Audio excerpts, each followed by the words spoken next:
How does Indonesia become a Muslim country? The untold story. First of all, I would like to tell you, this video is available in many languages. Go to settings and then audio and select your language. Let's start now. Today, Indonesia is the largest Muslim majority country in the world. Over 230 million Muslims live there. More than in any Arab country. But did you know that Islam didn't arrive in Indonesia by war or invasion? Then how did this distant archipelago, full of ancient Hindu and Buddhist kingdoms, transform into a Muslim majority land? The story of Indonesia's Islamic journey is one of trade, travel, tolerance, and transformation. Let's dive into this incredible historical journey. Before Islam, Indonesia was already a rich and vibrant region, known to early travelers as the Islands of Gold and Spices. It was famous for cloves, nutmeg, sandalwood, and camphor. These spices were more valuable than gold in Europe and the Middle East. From the 1st century onward, traders from India, China, and Arabia regularly visited the Indonesian islands. The region became a melting pot of cultures, where Hinduism and Buddhism took root and flourished. Powerful kingdoms like Srivijaya and later Majapahit dominated the seas and brought great wealth to Java, Sumatra, and Bali. The arrival of Islam, not by the sword, but by the ship Islam began to reach Indonesia in the 7th century. Just a few decades after the death of Prophet Muhammad, PBUH. But unlike many regions where Islam spread through conquest, Indonesia's conversion was peaceful and gradual. It was the Arab, Persian, and Indian Muslim traders who brought Islam to Indonesia, not as conquerors, but as businessmen and Sufis. These Muslim merchants settled in trading ports like Asa, Malacca, Gresik, and Banten. They married local women, built small mosques, and lived alongside the local people. A key reason Islam spread so successfully in Indonesia was the role of Sufi missionaries, spiritual teachers who focused on love, tolerance, and mysticism. These Sufis didn't try to destroy local beliefs. Instead, they blended Islamic teachings with Indonesian traditions. They used local languages, respected local customs, and even allowed certain symbolic elements from Hindu-Buddhist rituals to stay. This adaptive approach helped Islam feel like a natural part of Indonesian life, not something foreign or forced.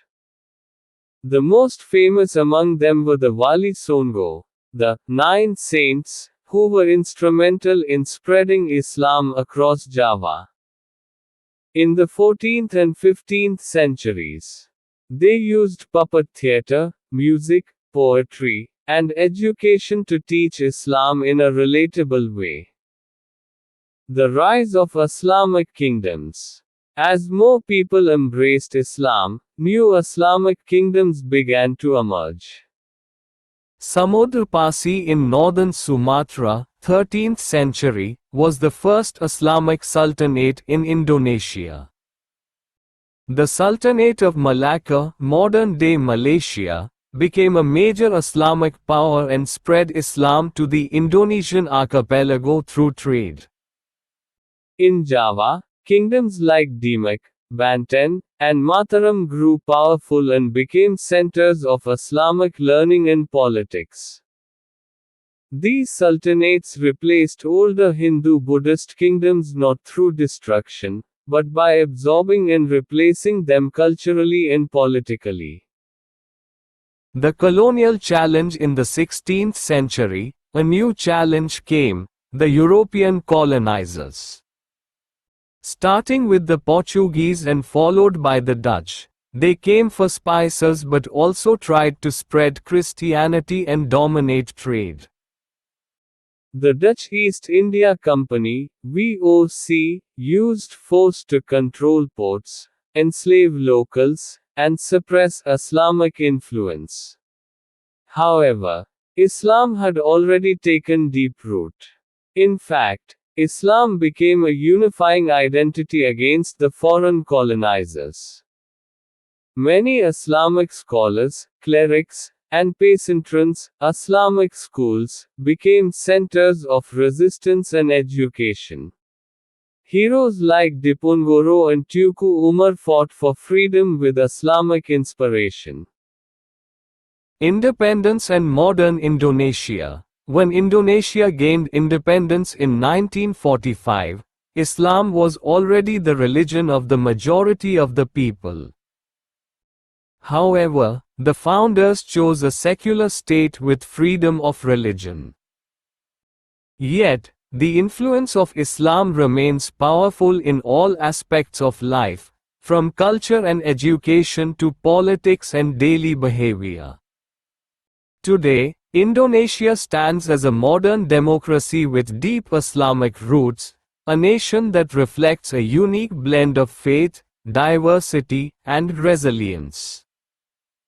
So, how did Indonesia become a Muslim country?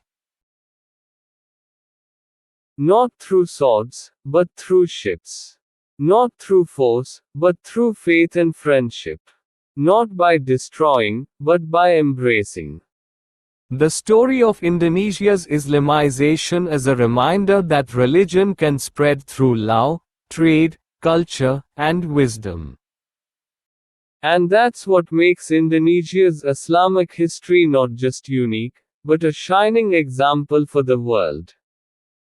If you found the story fascinating, please like, share, and subscribe to my channel for more historical journeys, cultural stories, and knowledge-packed videos every week.